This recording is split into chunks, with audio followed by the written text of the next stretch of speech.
Plonge-moi dans ta rivière d'amour.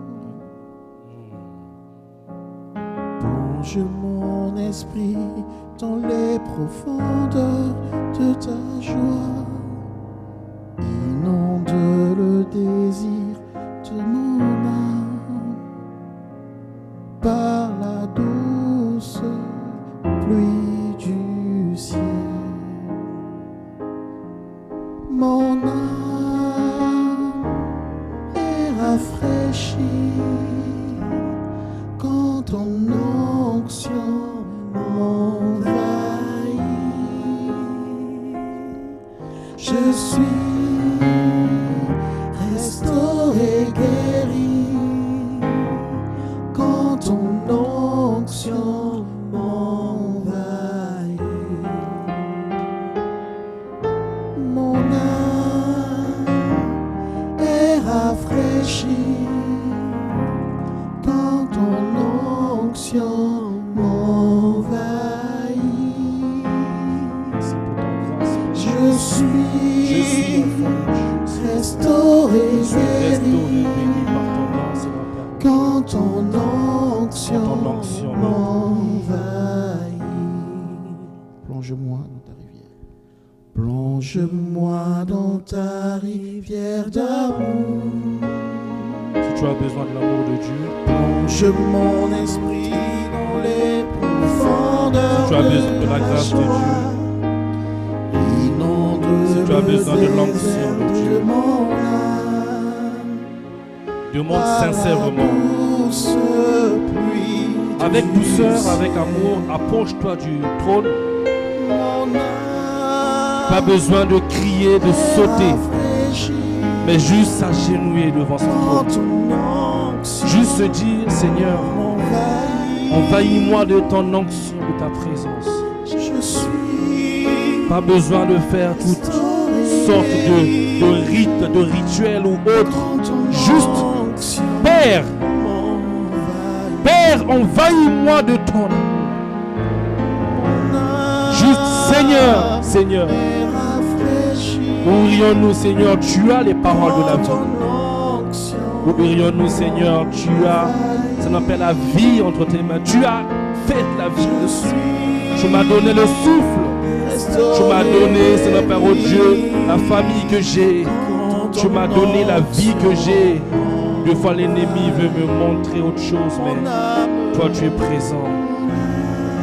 Dis Seigneur, mon âme soupire. Mon âme est rafraîchie de ta présence. Par ton onction d'amour.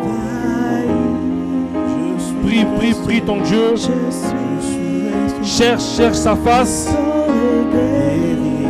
Cherche sa face, prie ton Dieu. Cherche ta face, cherche sa face. Je suis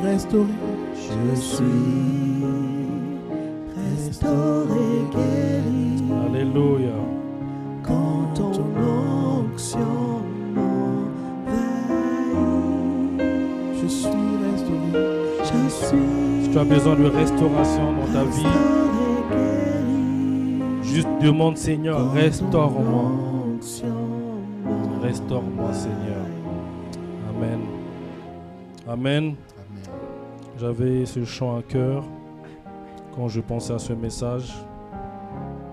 Le thème du jour, c'est les œuvres de l'amour. Les œuvres de l'amour. Souvent, on parle de l'amour de plusieurs manières, de plusieurs façons, ou souvent on prend des thèmes qui peut-être peut faire joli aux oreilles, ou peut-être peut nous faire ressentir comme étant des super-héros, des thèmes qui nous emmènent souvent dans une confusion de beaucoup de choses, mais souvent on oublie l'essentiel. On oublie l'essentiel. On va parler ensemble des œuvres de l'amour parce que cela est important pour ton équilibre et pour ta vie au quotidien. J'aime bien lorsque on note ou lorsqu'on prend des notes, ça fait du bien de voir qu'il y a un peuple qui écoute et qui prend des notes parce que c'est important chez soi, dans la semaine, quand on n'a pas le temps peut-être de participer aux réunions, de relire les messages, relire les plans, relire ce qui est donné. Et la première question que je me suis posée en préparant ce message, parce qu'à chaque fois qu'il y a un message, je me mets devant la face du Seigneur et je dis, mais Seigneur, pourquoi est-ce que tu m'orientes vers cette parole? Pourquoi est-ce que tu m'orientes vers ce message précisément? Et pendant que je priais et que je cherchais la face de Dieu, il me dit, Samuel, on prêche tellement de choses sous la puissance de l'ennemi. On prêche, on donne tellement d'importance à ce que l'ennemi est capable d'accomplir comme œuvre de notre vie.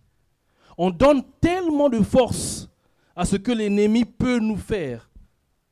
On donne tellement de force à ce que l'ennemi a brisé dans nos vies. On va avoir des messages qui vont nous parler de « tu es super, l'ennemi va venir, tu vas prendre le dessus, Satan est vaincu, Satan est ci, Satan est ça, Satan est ci. » Mais à un moment donné, Satan n'est rien. Et souvent, les églises, aujourd'hui, ce qui se passe, c'est qu'on a mis le message de défense et de combat tellement en avant que les chrétiens, en fait, vivent dans une perpétuelle peur. Peur parce que l'ennemi est prêché à toutes les sauces. Peur parce que l'ennemi s'est assis dans l'église sous une autre forme. Peur parce que aujourd'hui, lorsqu'on entend un message, c'est tu vas vivre, tu vas vaincre, tu vas faire ci parce que ta vie n'a pas ci, n'a pas ça. Mais prêchons Dieu. Et prêcher Dieu, c'est prêcher l'amour. Parce que Dieu est amour. Je ferai un miracle. Tu vas te lever. Tu vas te marier.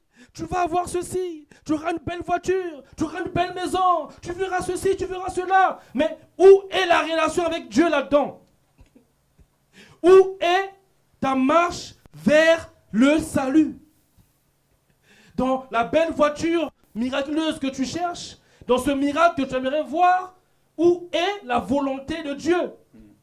Où est-ce que tu places Dieu dans ce plan? Où est-ce que tu mets Dieu? Lorsque tu viens à l'église et que ce message est tout le temps orienté vers « je veux recevoir, j'ai l'abondance, j'ai la puissance, j'ai ceci, l'ennemi, la nuit, j'ai vécu ça ». Oui, on ne met pas de côté la réalité spirituelle, mais elle ne doit pas être plus importante que ce que est Dieu pour toi. On ne met pas de côté la réalité spirituelle du quotidien, mais on ne peut pas avoir un Dieu petit et un problème grand. Ce n'est pas possible. Et aujourd'hui, l'Église va dans ce sens-là.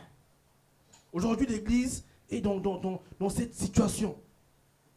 Des prédications où on te fait comprendre que si tu ne fais pas ci, si tu ne fais pas plus, si tu ne fais pas ça, tu ne verras pas la gloire de Dieu. Il y a des moments où c'est nécessaire d'en parler. Je ne dis pas que ce sont tous des faux messages. Il y a des moments où c'est nécessaire parce qu'on a besoin de se rebooster et de se donner simplement un regain pour avancer. Mais il est important que la présence, la grâce de Dieu en nous, la conscience que Dieu est en nous, soit plus grand que ce qui nous combat. Il est important que nous soyons conscients, nous ayons conscience que ce qui vit en nous et ce qui est en nous, ce que nous avons accepté. Oui, Seigneur, je te suivrai, tu es mon Dieu. Je veux marcher avec toi. Jésus, je te connais. Mais ce Jésus-là, il est grand plus que tout ce que tu vis. Et souvent, le problème, c'est que on reste fermé dans ce prisme et on voit les choses avec un écran noir. Et on oublie que Dieu, lui, il vient injecter en toi la grâce d'un enfant de Dieu. Et souvent, comme j'aime le dire, tellement on cherche le surnaturel, tellement on cherche l'impossible mais qui devient visible, tellement on cherche des choses, oui, un tel a fait ci, ouais, le pasteur a accompli ça, oui. Mais des fois, on oublie le plus grand miracle. On oublie le plus grand miracle. On l'oublie. Et normalement, tous les jours, ce miracle devait être notre quotidien. Je vous le dis, Et je vous le dis, le plus grand miracle dans la parole, ce n'est pas que Dieu ait levé des paralytiques. Le plus grand miracle, ce n'est pas qu'il ait donné la vue aux aveugles. Le plus grand miracle, ce n'est pas que la femme à la perte de sang ait touché son pan et c'est fini.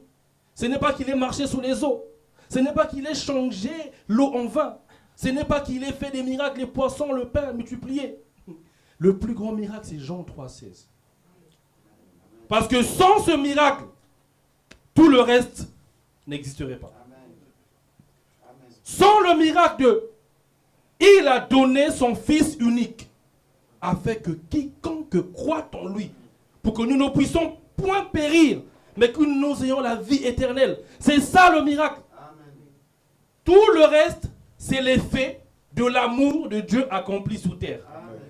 Tout ce que nous voyons, c'est la grâce de Dieu qui s'est donnée. Lui qui était, qui assis à la droite du Père, décide de quitter. Dit, je pars. Je vois tellement mes enfants souffrir. Je vois tellement ceux qui sont à moi en train de vivre des choses qui sont contraires à ma volonté. Alors je ne peux pas rester les bras croisés. Et qu'est-ce que le Seigneur fait? Il quitte son trône de gloire et il descend. Il descend et il se fait chair. Il ressent la douleur comme toi et moi. Il ressent la faim. Il ressent tout ce que tu ressens parce qu'il veut comprendre. Cet être qui a été créé à mon image, comment s'est-elle peut-être un peu égarée? Je te le répète, je te le dis. Ne sois pas impressionné par ce qui frappe à l'œil. Ne sois pas impressionné par le message qui va te donner, voilà, demain j'aurai ci, j'aurai ça. Je vois dans ma maison quelque chose apparaître, voilà, ou bien les clés, j'ai une voiture Lamborghini. Non. Sois impressionné par ce que quelqu'un, un jour, qui ne te connaît pas, non, qui te connaît, mais toi tu ne le connais pas, s'est livré pour toi. Sois impressionné parce qu'un jour, une personne est venue et ton Dieu s'est mis à ton niveau. C'est-à-dire que dans ta maison, lorsque tu es présent, lorsque tu fonctionnes dans ta maison, aie conscience que ce Dieu grand, en fait, comme il s'est mis à ton niveau, en fait, il est là. Il est présent. Amen. Nous n'avons pas un Dieu qui est distancié, qui est loin. Il est venu. Amen. Et c'est le plus grand des miracles. C'est le plus grand des miracles. Alors ce miracle, simplement, c'est l'amour. Si Dieu n'avait pas d'amour pour toi et moi, pourquoi est-ce qu'il serait venu?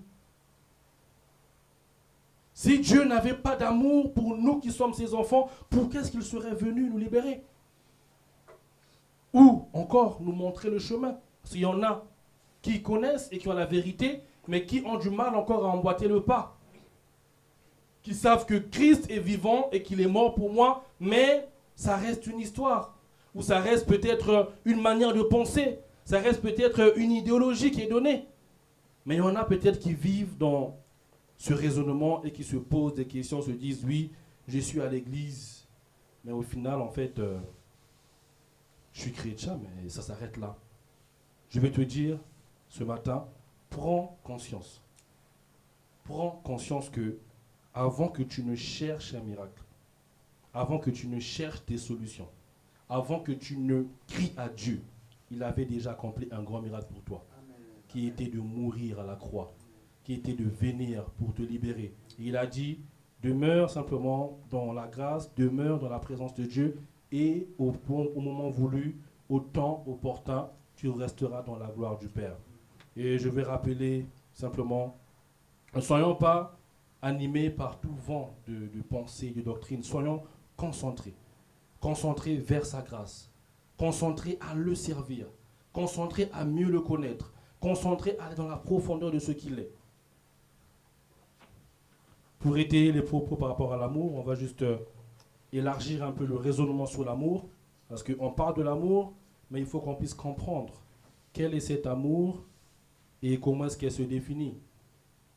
Donc j'ai voulu prendre plusieurs éléments, parce que lorsque nous prenons amour, dans l'explication du grec, ça se divise en plusieurs branches. Ça se divise précisément en 4 branches, et c'est défini de plusieurs manières. Parce que selon nos émotions, selon nos sentiments, selon ce que nous avons, selon l'époque que nous vivons dans notre vie, on peut manifester un certain amour qu'on doit comprendre aussi et maîtriser. Donc il y a 4 types d'amour.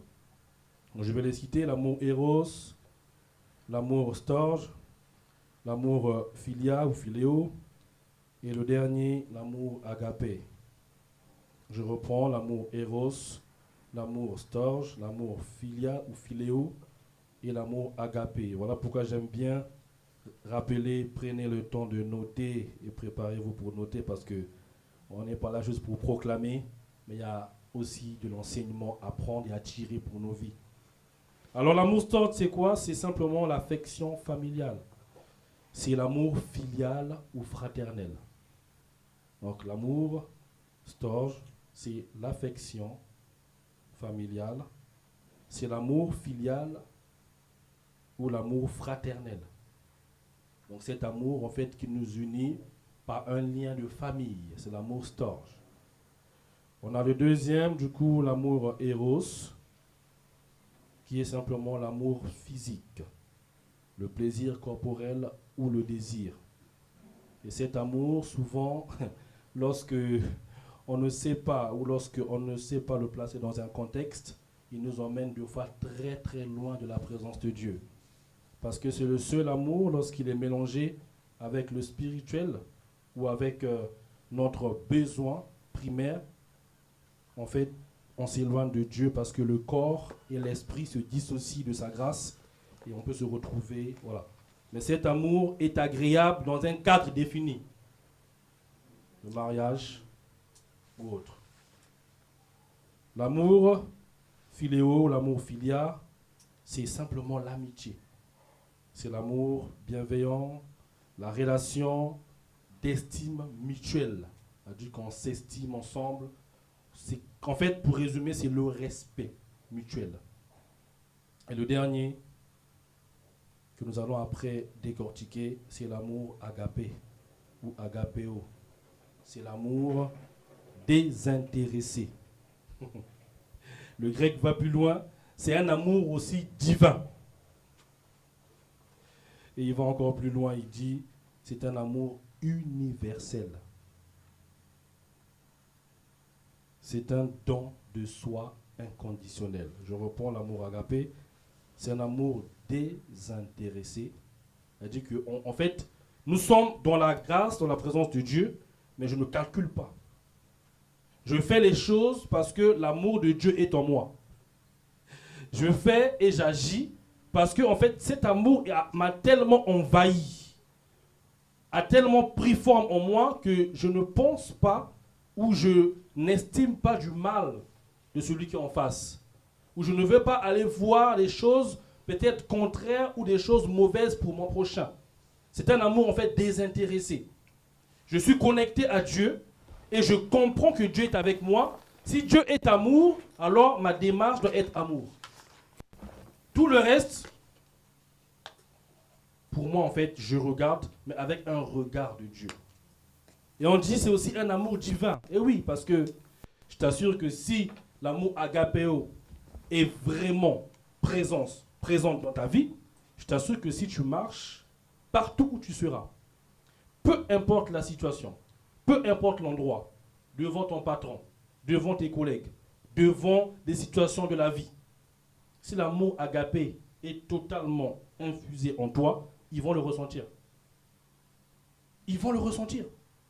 C'est-à-dire que tu es dans une situation où on est en train de t'accabler, où on te met dans une situation où peut-être que tu es en train de réfléchir, où deux fois tu es tellement dépassé, tellement l'agapé, donc l'amour de Dieu, la paix, l'amour du divin est en toi. En fait, tout ce qui se passe autour, pour toi, c'est du vent. Voilà pourquoi on dit que c'est un amour d'abord désintéressé, mais attention, c'est aussi un amour qui est divin. Parce que, en fait, quand les gens vont te voir, ils vont te dire, lui là, il n'est pas comme les autres. Celle-là, elle n'est pas comme les autres. Parce que lorsque tu réagis, lorsque tu parles, lorsque tu fais des choses, là où le collègue va venir faire des choses des fois qui ne sont pas éthiques, toi tellement l'amour de Dieu est en toi, tu dis, aïe, non, là, si je fais ça, ça peut faire ceci. dans une réunion même de famille, où tu vois que les choses sont en décadence, toi, tellement l'amour de Dieu est en toi, que ta manière de réagir sera autre. Voilà pourquoi je disais que il y a plusieurs armes, les armes d'Éphésiens, le bouclier, tout ça, mais c'est une arme, l'amour. C'est une arme puissante, qui est même plus forte que les armes physiques. Parce qu'elle va au fond de ton âme. Et elle va aiguiser ton vrai toi. Ce qu'on voit là, ce n'est pas le vrai nous. Ça va toucher là où tu es réellement toi, ton âme. Et si ton âme est totalement connectée à Dieu, et ton âme est remplie d'amour de Dieu, tout le reste devient éphémère. Parce que tu es tellement focus. On peut te donner des messages, oui, demain tu ne seras plus, demain... Ok, gloire à Dieu. Oui, mais toi tu feras... C'est pas grave, gloire à Dieu. Oui, mais je vois que là, tu vas perdre ta maison. Gloire à Dieu. Parce qu'en tout temps, c'est lui qui a le dernier mot. On a dit que c'est un amour aussi universel, un amour agapé. Et c'est aussi un don de soi inconditionnel. C'est ce qu'a fait Jésus-Christ en se livrant simplement pour nous sauver et nous donner simplement la vie éternelle. On va lire un premier verset ensemble, 1 Jean 4, 7 à 9. Et on va commencer à rentrer petit à petit dans les œuvres de l'amour. Si on a compris ce que c'est que l'amour, la place qu'elle a dans nos vies et ce qu'elle peut apporter, les différents types d'amour, ça veut dire que si nous pouvons avoir des actions ou des œuvres remplies d'amour, il va avoir un effet dans notre vie, dans notre quotidien et dans notre entourage. 1 Jean 4, 7 à 9, qui nous dit, bien-aimés, aimons-nous les uns les autres. Car l'amour est de Dieu, et quiconque aime est né de Dieu, et connaît Dieu. Celui qui n'aime pas n'a pas connu Dieu, car Dieu est d'amour. Vous y êtes? 1 Jean 4, 7 à 9. Et moi, j'avais cette envie de lire ce verset. On va le lire à l'envers. On va commencer par la fin. Et après, on va reprendre au début. Parce que quand on le lit à l'envers, on comprend mieux les effets de ce que le verset veut nous apprendre. Parce que pour moi, la clé est à la fin. Maintenant, on va mettre la clé devant pour mieux comprendre. Deux fois, il y a des versets quand vous les lisez. Si vous voulez mieux comprendre, deux fois, essayez un peu de peut-être renverser la phrase, sans rien rajouter. Hein.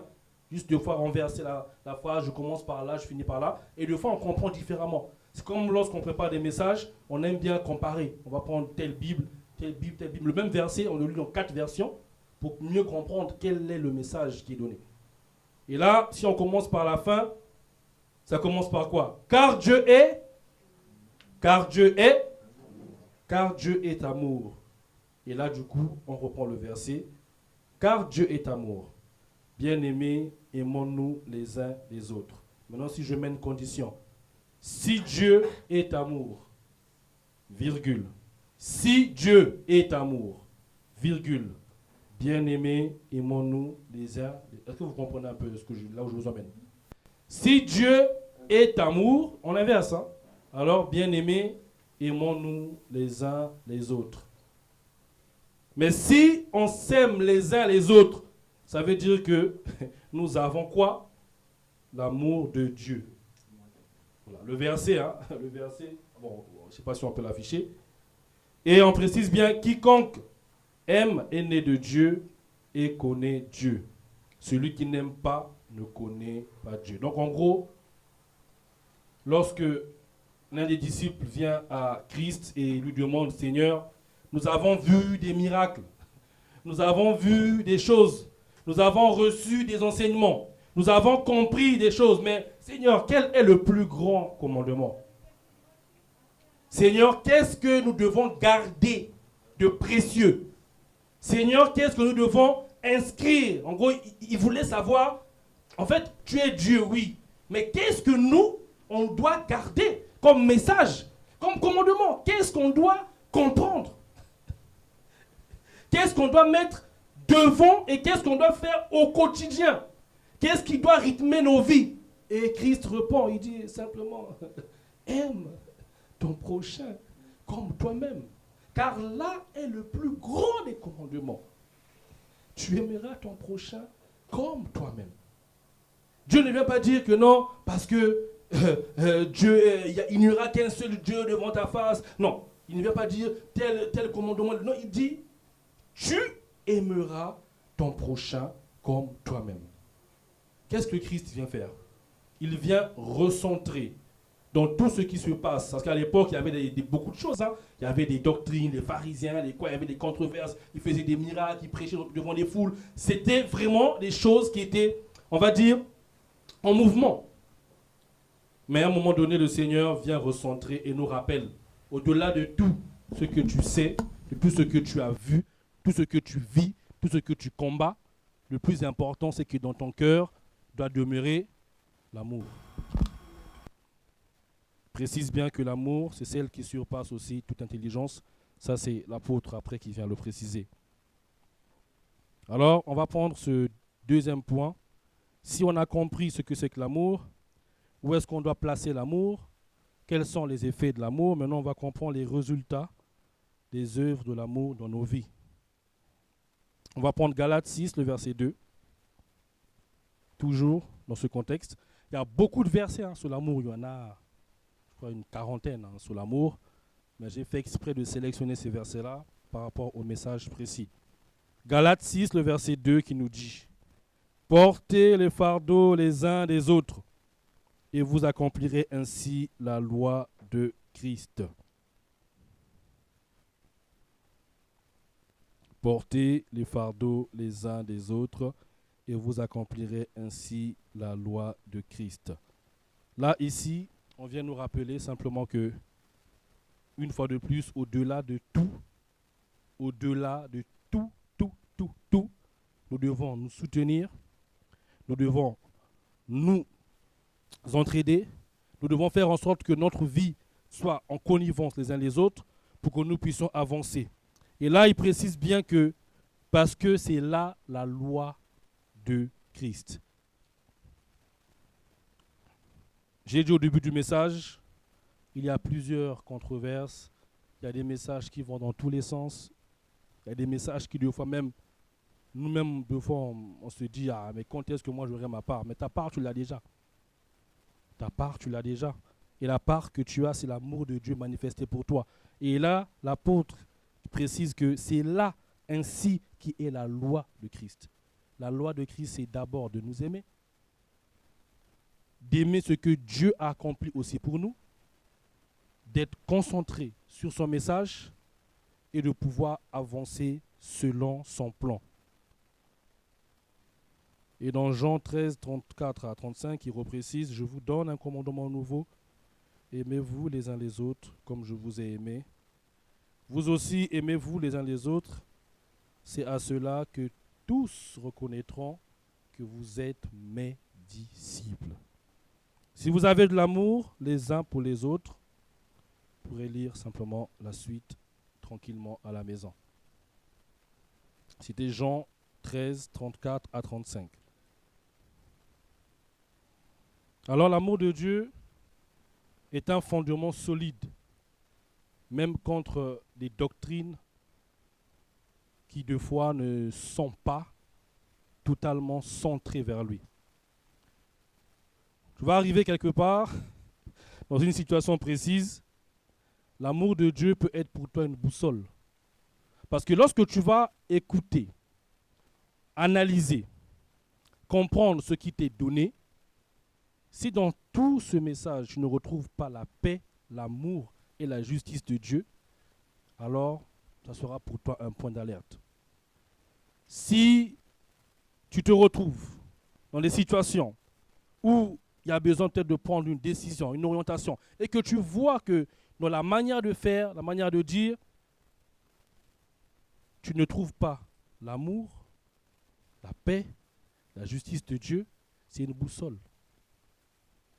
Dans ton quotidien, si tu as des décisions à prendre, tu as des choses à décider pour ta vie, pour ton bien-être, pour tes projets. Si lorsque tu es devant le Seigneur ou devant la personne avec qui tu dois peut-être décider, tu ne retrouves pas l'amour, la paix, la justice de Dieu, sache qu'il y a un problème. Voilà pourquoi je dis que l'amour est une arme puissante. Puissante. C'est par amour que le Seigneur s'est livré pour nous à la croix. C'est par amour qu'il s'est donné. Et c'est par amour qu'il s'est fait simplement sacrifice pour nous. Il n'y a pas de plus grand miracle sacrificiel que ce que le Seigneur a accompli sur la croix pour nous sauver. Alors je vais vous donner 10 bien-être ou 10 résultats que l'amour peut accomplir dans nos vies. Peut-être pour ceux qui notent, je vais aller doucement. 10 résultats de l'amour de Dieu sur nos vies. Le premier, c'est que l'amour de Dieu nous apporte la paix en soi-même, ou la paix de soi. Si on a l'amour de Dieu, alors nous avons la paix de Dieu. Si nous avons l'amour de Dieu, alors nous avons le calme et le zen de Dieu. Si tu n'es pas rempli de l'amour de Dieu, ça va être en fait dans tes pensées, tes décisions, tu ne seras jamais tranquille parce que ce que tu fais ne correspond pas au commandement principal qui est d'être toujours orienté vers son amour et l'accomplissement de ses œuvres. Donc, premier point, l'amour t'apporte la paix de soi ou la paix intérieure. Le deuxième point, l'amour t'apporte la paix autour de toi. L'amour t'apporte la paix dans ton entourage. L'amour t'apporte la paix dans ta zone de vie. L'amour t'apporte la paix dans ton quartier. L'amour de Dieu t'apporte la paix dans ton travail, dans ton quotidien. C'est-à-dire que tellement Christ, le message de Christ est manifesté en toi que, comme je disais, quand tu marches, on sent une différence. Celui-là, il est différent. Troisième point, l'amour de Dieu te rend sensible à sa direction. Attention. L'amour de Dieu, je ne dis pas te rend sensible à sa présence, c'est autre chose. Parce que la présence de Dieu, c'est l'amour manifesté en nous. Donc, pas besoin de repartir sur ce point. L'amour de Dieu, c'est sa présence manifestée en nous. Mais sauf que lorsque l'amour de Dieu est en nous et qu'elle est présente, en fait, elle va simplement te rendre sensible à sa direction. C'est-à-dire qu'en gros, lorsque tu dois prendre tel ou tel chemin, telle ou telle décision, c'est sur la base de l'amour de Dieu que tu auras une boussole claire. Si je dois poser telle base et je pèse le pour et le contre, est-ce que dans cette décision, est-ce que dans ce chemin que j'entreprends, est-ce que dans ce plan que je vais mettre en place, est-ce que c'est la direction de Dieu? Et c'est l'amour de Dieu qui va t'éclairer, te dire, ah, ce que je fais, en fait, Dieu n'est pas dedans. Non, ce que je décide là, en fait, Dieu ne me retrouve pas. Je ne vois pas Dieu dans ma décision. Ou même, des fois, ta conscience te dit, mais ce que tu es en train de faire là, Samuel, tu es sûr que ce que tu fais là, est-ce que c'est une action d'amour que tu fais? Est-ce que ce que tu fais là, tout de suite là, Samuel, attention, tu te rends compte? Est-ce que la direction que tu prends, c'est ma direction? Est-ce que je suis là-bas? Est-ce que mon amour est manifeste sur ce chemin? Et Dieu peut te montrer deux fois, attention, ce chemin est rempli d'épines, est rempli de cailloux. Attention mon fils, ne va pas là-bas. Parce qu'en fait, ton cœur, l'amour agapé, le divin en toi, va aller en fait simplement proclamer et toucher l'Esprit de Dieu. Et là, il manifeste sa présence. Il te fait comprendre, attention, là, ne fais pas ci. Attention, là, ne fais pas ça. Attention, là, ne marche pas comme ça. Souvent, il y a ce verset qu'on comprend de façon aléatoire en l'air, quand on dit que l'Esprit de Dieu en nous témoigne, non, l'esprit en nous témoigne à l'esprit de Dieu que nous sommes enfants de Dieu. Mais comment est-ce que l'esprit de Dieu va témoigner? Ils sont tous les deux immatériels. Ils sont tous les deux esprits. C'est parce qu'il y a le divin en nous qui agit, l'amour de Dieu en nous qui se manifeste, qui va toucher l'âme et touche l'esprit et qui témoigne que nous sommes enfants de Dieu. C'est un autre sujet. L'amour de Dieu nous rend sensibles à sa direction. Et l'autre point, l'amour de Dieu nous fait ressentir, attention, nous fait ressentir les douleurs, les défis des gens qui nous entourent. L'amour de Dieu nous fait ressentir les douleurs et les défis des gens qui nous entourent. Je t'assure que si tu es chrétien et que tu marches sans l'amour de Dieu, tu es un tonneau vide. Tonneau vide. Pourquoi? Parce que lorsque l'autre à côté va commencer à avoir un besoin, va se ressentir, toi quand on va damer, c'est un raisonnement creux, vide. En fait, tu ne renvoies rien. Tu es présent, mais en fait, tu es vide. Donc, quand l'autre est en train de crier, toi, dans ton esprit, ça résonne juste comme un vent quoi, qui souffle. Mais quand on est rempli de la présence de Dieu, en fait, c'est comme s'il y a quelque chose d'opaque, quelque chose de tangible. Lorsque l'autre a un problème, ça frappe là. Et ça te touche. Tu dis, aïe, je dois aider mon frère. Aïe, je dois aider ma soeur. Aïe, je dois faire attention. Aïe, ça, c'est pas bon. Parce qu'en toi, tu as l'amour de Dieu manifesté. Et lorsqu'elle vient toucher un côté sensible de ce que tu es, ta manière de décider ne sera plus pareille. Je veux te dire, ce matin, ne sois pas un tonneau vide. Dis, Seigneur, remplis-moi de ton amour, pour que je puisse ne pas me concentrer sur ce qui se passe dans le monde, ce qui se passe autour, parce qu'un tel a reçu telle voiture, un tel a reçu tel bateau, l'autre a reçu telle maison, l'autre a reçu telle prophétie, l'autre a reçu ça, l'autre a eu tel miracle. Non. Cherche avant tout d'être connecté à Dieu. Parce que si tu es connecté, tu vas comprendre le fardeau des uns et des autres. Si tu es connecté, tu vas comprendre ce que les autres traversent. Là où tu devais décider peut-être que, moi, de toute façon, voilà. Mais si l'amour de Dieu vient et remplit ton cœur, tu ne feras plus les choses de la même manière. Si cela te parle, demande, Seigneur, fais de moi une personne remplie de ta présence. Peut-être que tu l'étais avant. Peut-être que à une certaine époque, tu étais tellement connecté, rempli, et que tu l'as perdu. Je ne sais pas. En tout cas, c'est ce que je ressens pour quelqu'un maintenant.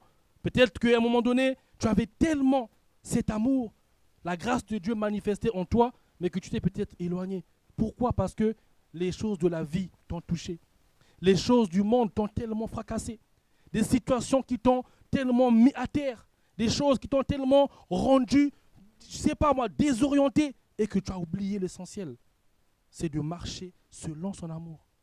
De marcher au raisonnement de sa foi, de sa grâce. C'est-à-dire que lorsque je marche, je suis comme un instrument qui résonne et qui résonne. C'est-à-dire que lorsqu'il y a des ondes qui viennent autour de moi, je ressens et je réagis au travers de ce que Dieu est en moi. Et des fois, nous, on marche, mais on devient des tonneaux vides. Et des fois, on s'étonne, mais pourquoi est-ce que j'ai décidé ça? Pourquoi est-ce que j'ai fait ci? Pourquoi est-ce que je n'aurais pas dû? Pourquoi?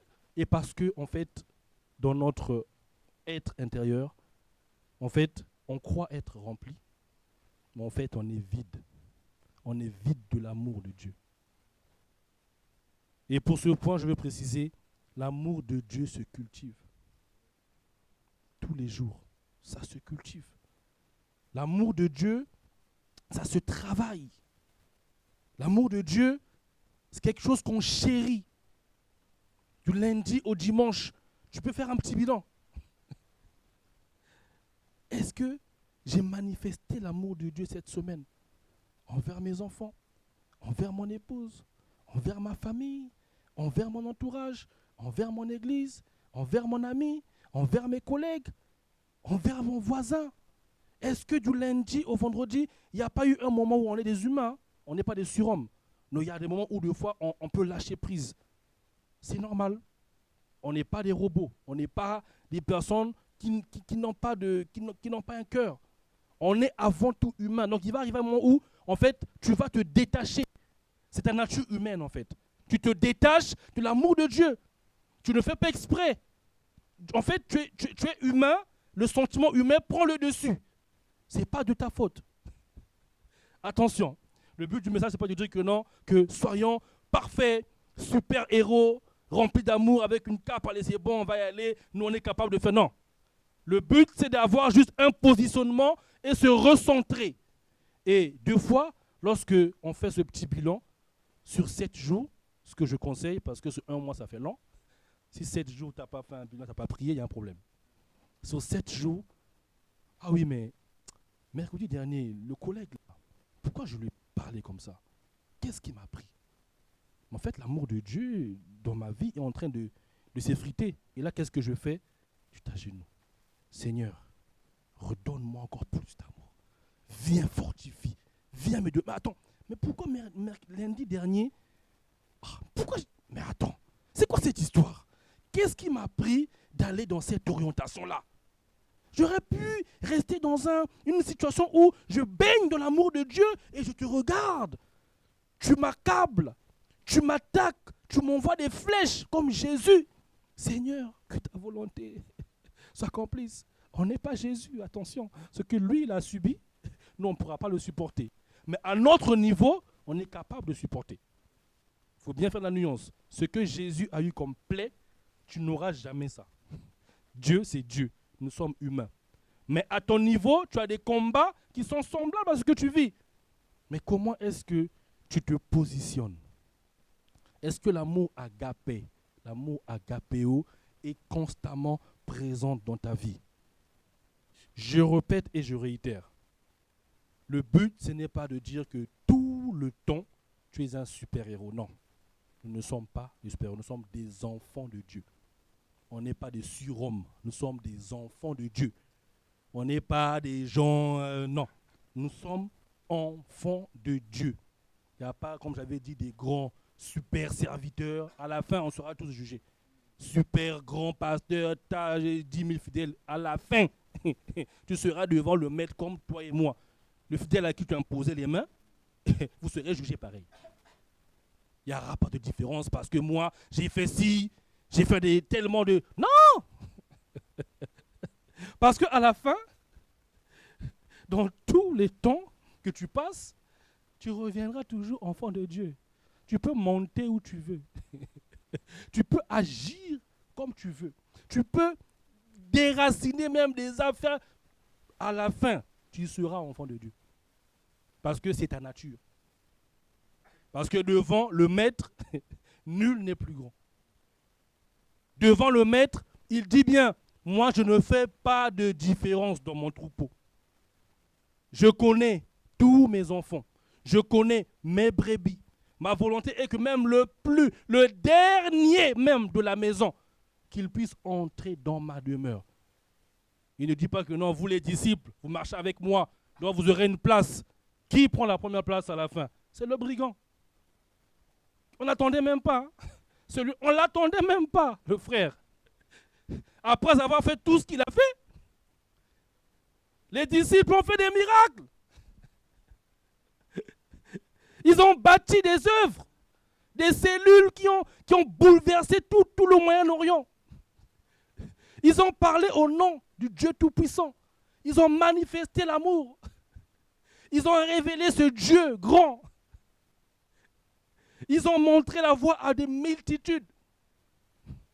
Pierre dit qu'après avoir reçu la puissance dans la chambre haute, ils descendent dans ce bar, dans cet endroit où on buvait, et les langues de feu, ils parlent en langue. Et ils sortent, et ils parlent juste une fois. 3 000, 4 000 convertis. Même aujourd'hui, aucun serviteur ne peut le faire. Aucun. Grand qu'il soit, méga church qu'il est, zéro. Mais ce que Dieu attend de nous, c'est de manifester son amour.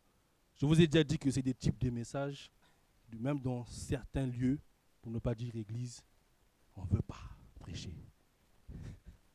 Parce que quand tu prêches ce message-là, de justice et de vérité, toi qui m'écoutes, plus tu écoutes, plus tu te rends libre. Libre devant le Seigneur. Libre devant tes actions. Parce qu'à la fin, ce n'est pas le pasteur ou l'apôtre qui va juger. C'est Dieu qui jugera ta manière de fonctionner, tes actes, tes décisions et ta position. Si ta position n'est pas agapéo et que ta position elle est plus orientée vers ce qui tend au mal, je ne dis pas que c'est la fin. Je dis simplement, repositionne-toi. Repositionne-toi. Parce qu'il dit jusqu'au dernier souffle. Jusqu'au dernier souffle, il veut te prendre. Ne demeure pas dans des choses qui ne nourrissent pas ton âme. Ne demeure pas dans des choses qui t'éloignent.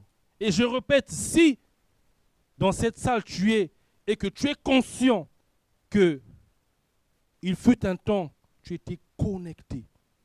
Il fut un temps, tu marchais sous cet amour, cette grâce et que tu t'es éloigné.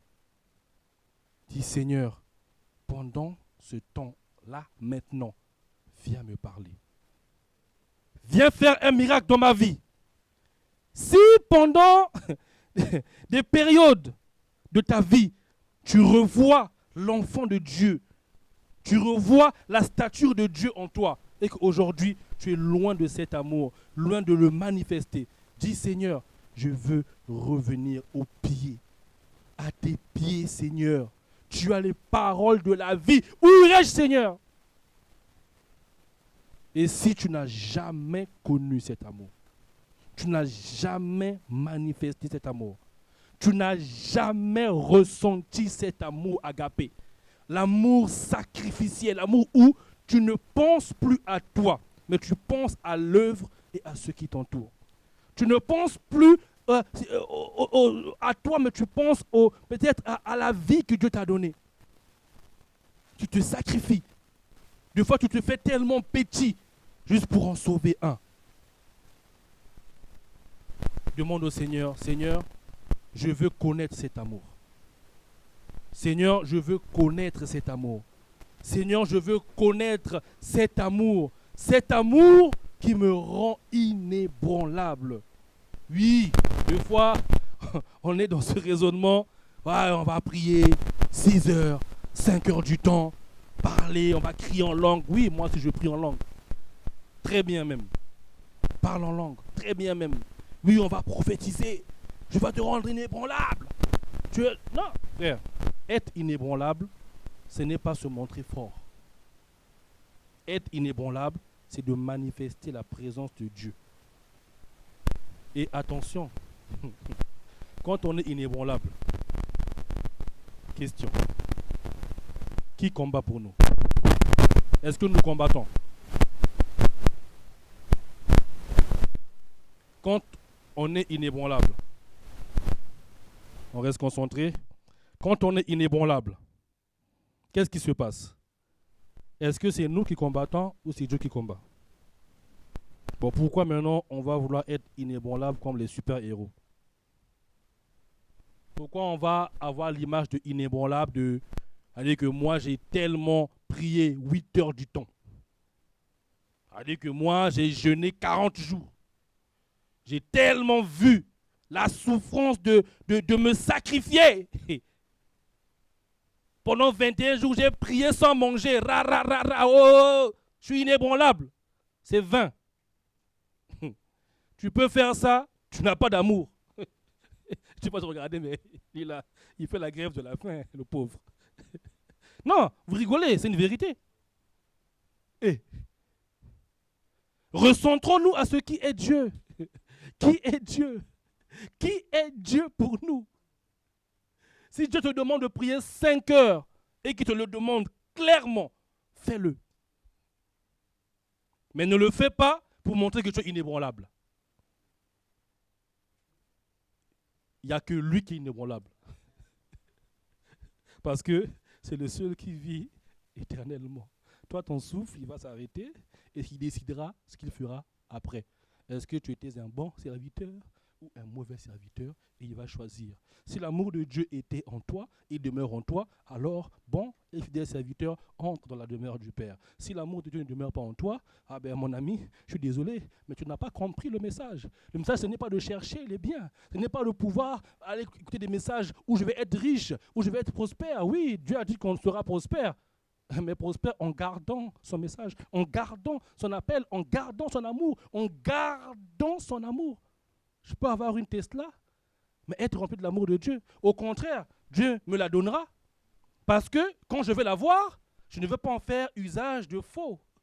Parce que ma Tesla, si je vois une personne dans la route qui est bloquée, qui a un problème sous le pont, je vais m'arrêter. Je ne vais pas me dire, ma Tesla, elle est blanche. J'ai des boutons là. Si tu rentres là, ça va se salir. Moi, Dieu m'a béni. Donc là, toi là qui marches là-bas, là, tu as faim là à 1h du matin, je ne vais pas t'aider. Si tu montes dans ma voiture, tu vas tout salir. La richesse de Dieu, ce n'est pas ça.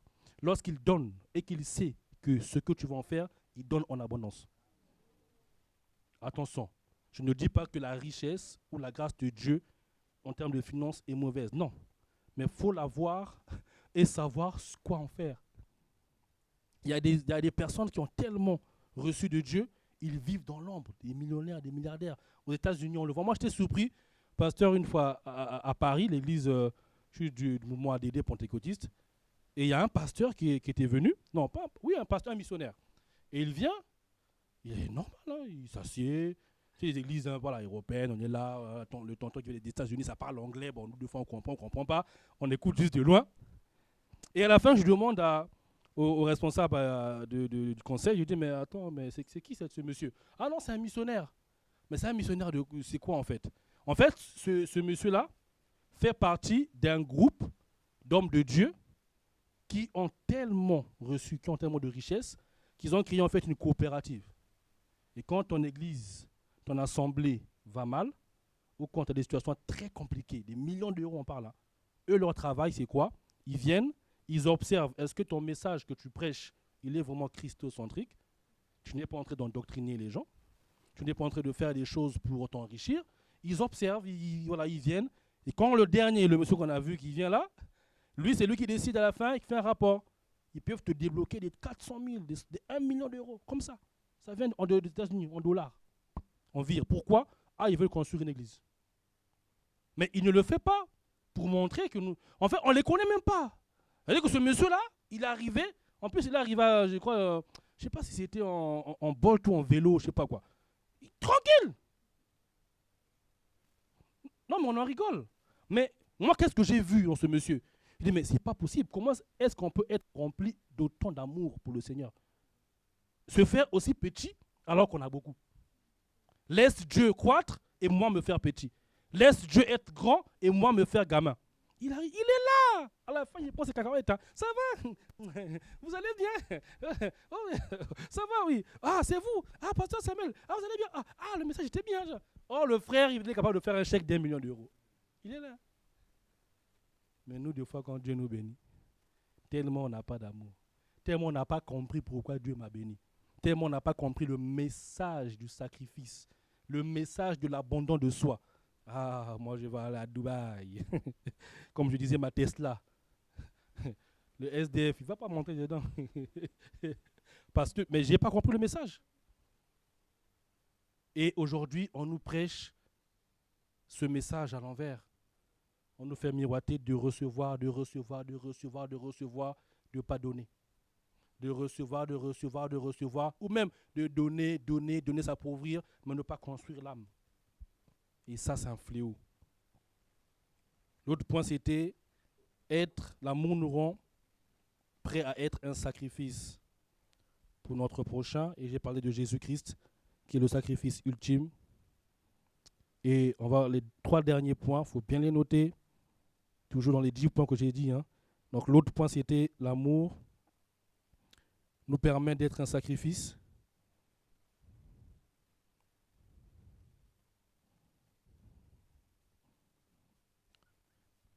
Et le 8e point,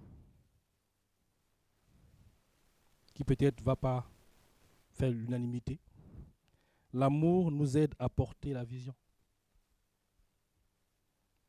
si on a l'amour de Dieu, alors la vision que nous avons pour notre Église, pour notre assemblée, on va faire plus que ce qu'on fait.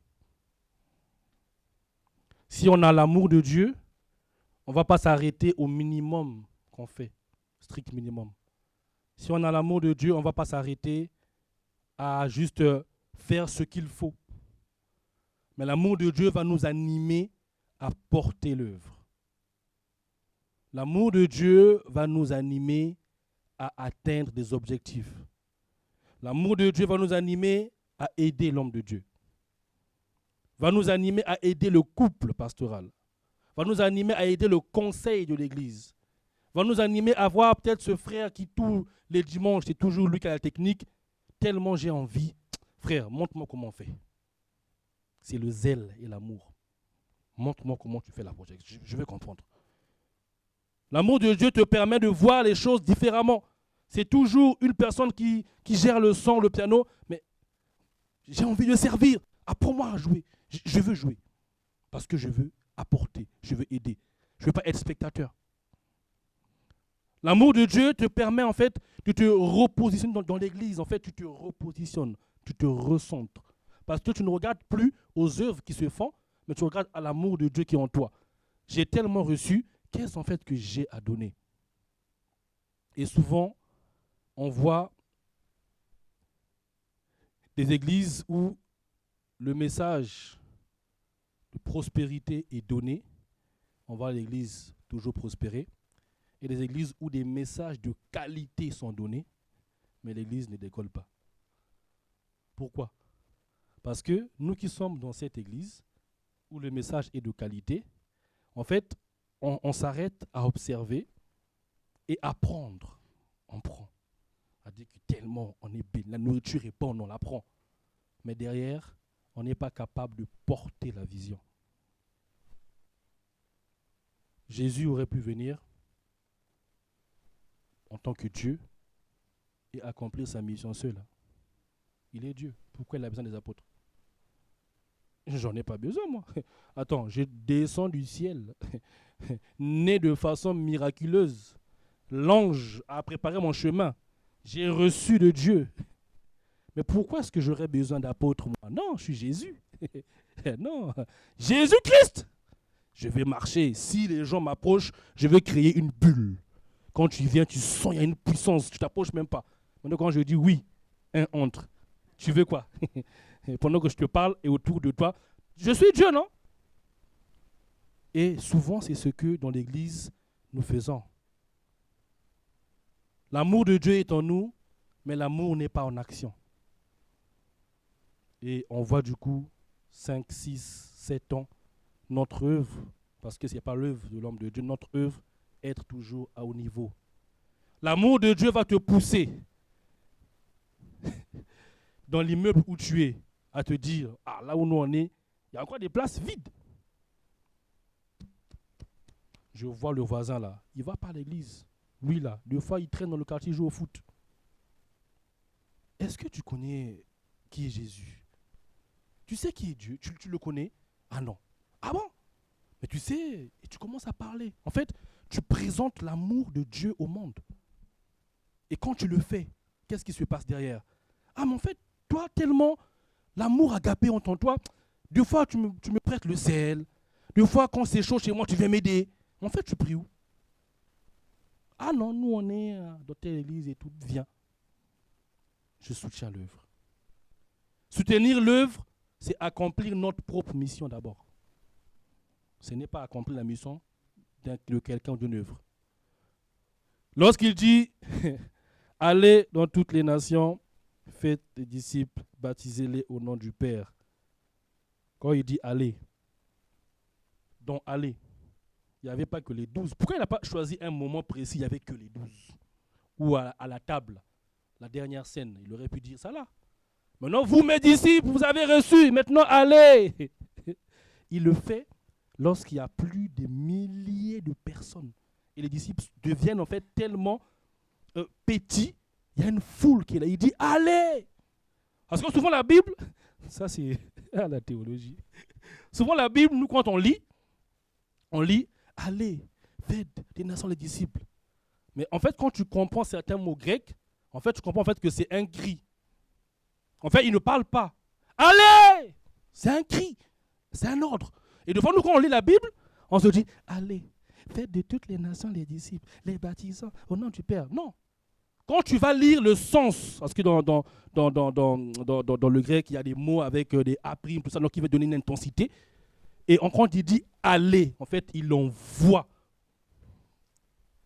Et le mot aller, envoyer, mon dernier message, non, il y a deux messages avant le dernier. Apostolos. Oh, je suis apôtre. Non, apôtre, ça veut juste dire envoyer, hein. C'est tout. Ça s'arrête là. Apôtre vient du mot grec apostolos, envoyer, point. Il n'y a rien d'autre. Pourquoi? Parce que, du coup, les 12 étaient les envoyés de Jésus. D'où les apôtres. Donc, il dit apostolos. Je vous envoie. Il n'a pas dit apostolos, puissance nation, je ne sais pas, mondiale, tu vas gérer l'ONU. Non. Apostolos, qui a donné plus tard apôtre, qui veut simplement dire l'envoyé.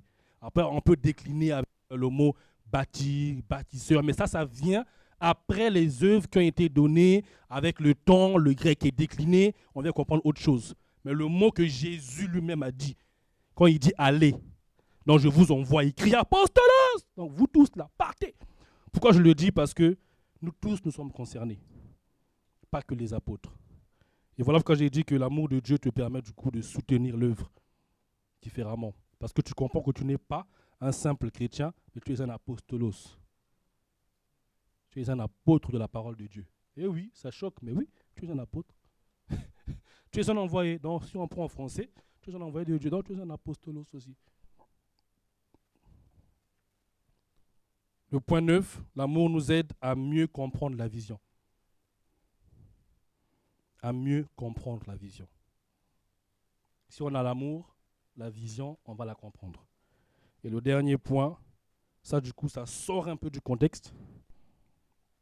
Il y a aussi le point où l'amour nous permet de soutenir nos familles.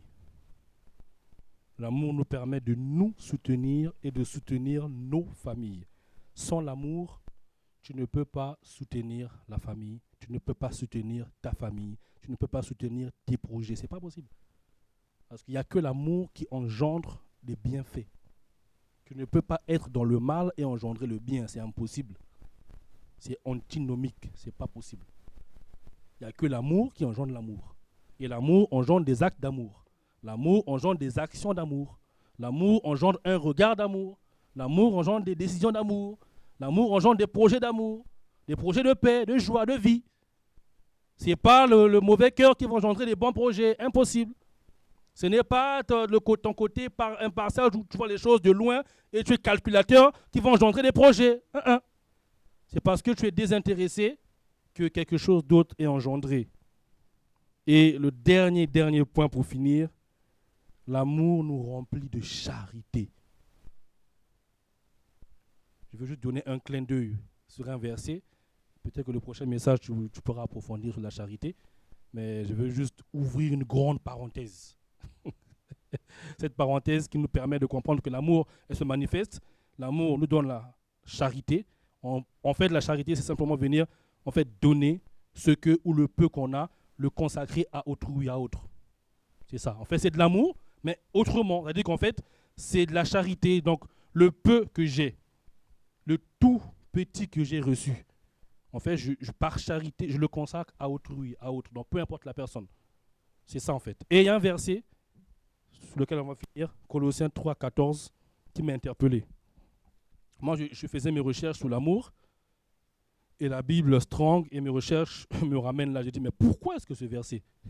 Et il dit, Colossiens 3, 14, mais par-dessus toutes ces choses, donc après tout ça, là, l'amour, tout ce que vous avez compris, tout ce qu'on a reçu, au-dessus de tout ça là, revêtez-vous de la charité. Tu as reçu le message, ça t'a fait du bien, mets-toi maintenant en action. Et il va plus loin, et il dit, qui est le lien de la perfection. Tu as compris où je suis? Tu as compris? Oh, toi aussi. Toi, la connexion s'est perdue. Non, mais toi, on se comprend sans se parler. Hein? Le réseau, il va revenir. Mais par-dessus toutes ces choses, revêtez-vous de la charité, qui est le lien de la perfection. Pourquoi je le dis? Ah, t'as compris? Parce que l'amour, la joie, le sacrifice n'excluent pas la perfection. On peut vivre dans un espace où, en fait, on fonctionne par amour. J'ai vu ce matin, c'est mon tonton Vital qui vient, qui installe, qui met les trucs et tout, qui fait les choses. Je vois Anthony qui est là et tout. En fait, c'est de l'amour manifesté qui entraîne une perfection. En fait, l'amour t'emmène dans une perfection des actes. Tellement l'amour est en toi, est rempli en toi, que en fait, tu commences à faire les choses par perfection.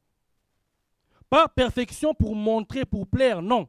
Parce que notre Dieu est un Dieu de perfection, est un Dieu d'ordre. Quand vous voyez le temple, comment il a fait le tabernacle, chaque étape, chaque lieu, le lieu saint, très saint, le parvis, tout. Et elle dit que c'est mesuré carré par carré. Il faut lire ce message. Tabernacle, vous allez voir que Dieu, lorsqu'il vient mettre l'arche à un endroit, tout est calculé. Il ne met pas l'arche là pour le plaisir. Il y a un plan. Le niveau des rideaux, le niveau du toit, tout est calculé. Alors s'il y a l'amour, on peut faire en sorte que notre lieu de culte,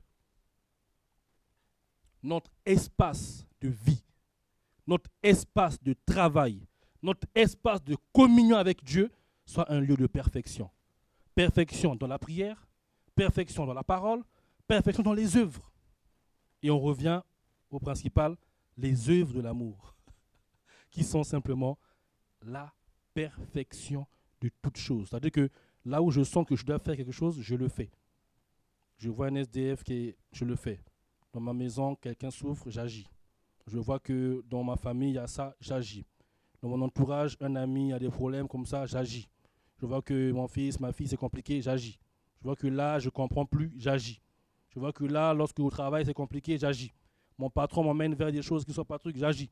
Je sens que je dois prendre une décision par amour, je fais les choses. En fait, tu es toujours perfectionniste. Mais pas perfectionniste dans le sens où tu montres aux gens que, en fait, toi, tu maîtrises. Toi, non. Mais juste faire les choses bien. Être perfectionniste, c'est simplement faire les choses bien. Je relis. Mais par-dessus toute chose, tout ce que vous avez reçu, revêtez-vous de la charité. Simplement, qui est le lien de la perfection. Amen. Amen. Vous n'êtes pas endormis, ça va? Ça va? Ok, on va juste prendre un temps pour prier ensemble.